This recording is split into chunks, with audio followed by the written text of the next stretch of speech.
আসসালামু আলাইকুম। কৃষি আবার রেডিও পাবনা 98.0 FM থেকে আমি মোহাম্মদ সাব্বির হোসেন মুক্তার আছি আপনাদের সঙ্গে। বাংলাদেশ আবহাওয়া অধিদপ্তর হতে প্রাপ্ত পাবনা জেলা আবহাওয়ার পূর্বাভাসটি এখন আপনারা শুনতে চলেছেন। পাবনা জেলা আবহাওয়ার পূর্বাভাসটিতে বলা রয়েছে বৃষ্টিপাত।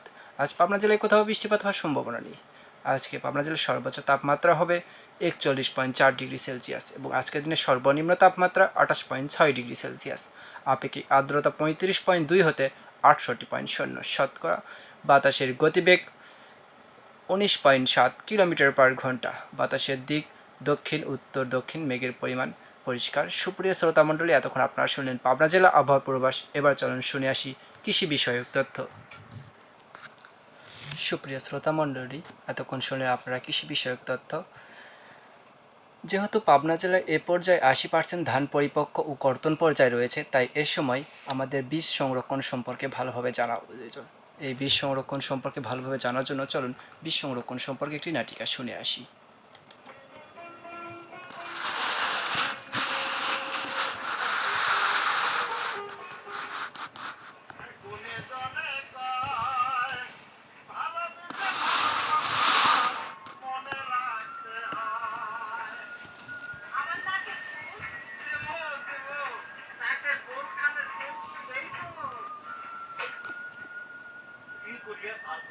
এইবার তোমার লাখ ফুল দিমই দেব।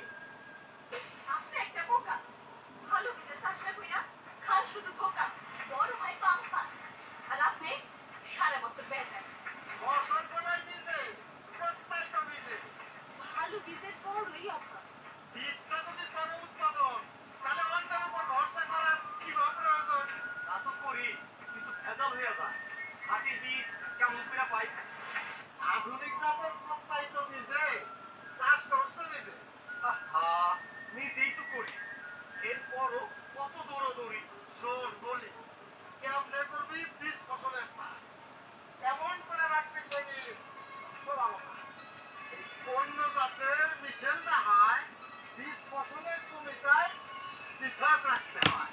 এরপর হিসাব বসাই দরকার কম পক্ষে দিন।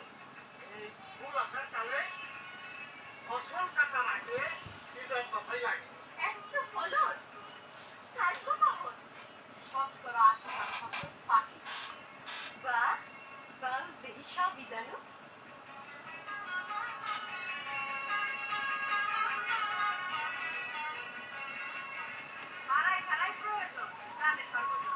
অন্য জাতের সাথে গেল না হয় বিস্তর।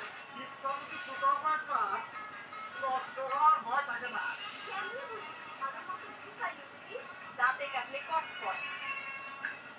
শব্দ যদি হয় বুঝবা তখন সংরক্ষণের হয়েছে। ছোট বউ, জানালে শিখাতে দোকানের পর ঠান্ডা করে দাদা কেমন পাত্র বীজ পাঠা পায় আছে কি তোর জানা? আছে আছে, মাটির পাত্র, টিনের পাত্র, প্লাস্টিকের ড্রামে এসব লাগে বীজ দাখলের কামে। মাটির পাত্রে টিনের পাত্রে বীজ রাখলে ভাই পাত্রের বাইরে আলকাতরা পড়েতে আছে। ঝড় বৃষ্টি বা তুফানে বন্যা যদি আনে, মাছা কিংবা উঁচু স্থানে রাখবো সচেতন। আরে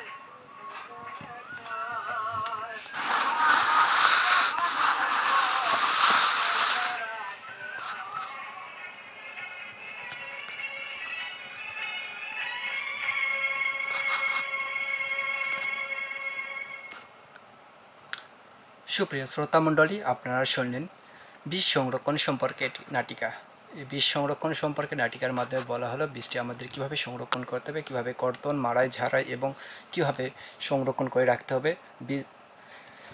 বীজ ভালো মতন উৎপাদন করা গেলে তাহলে পরবর্তীতে আমরা ফসল ভালো উৎপাদন করতে পারবো। তাই বীজটা আমাদের ভালোভাবে সংরক্ষণ করা এবং তৈরি করা প্রয়োজন। সুপ্রিয় শ্রোতামণ্ডলী, এতক্ষণ আপনারা শুনলেন কৃষি আবার রেডিও পাবনা 98.0 FM থেকে আমি এতক্ষণ যাবৎ কৃষি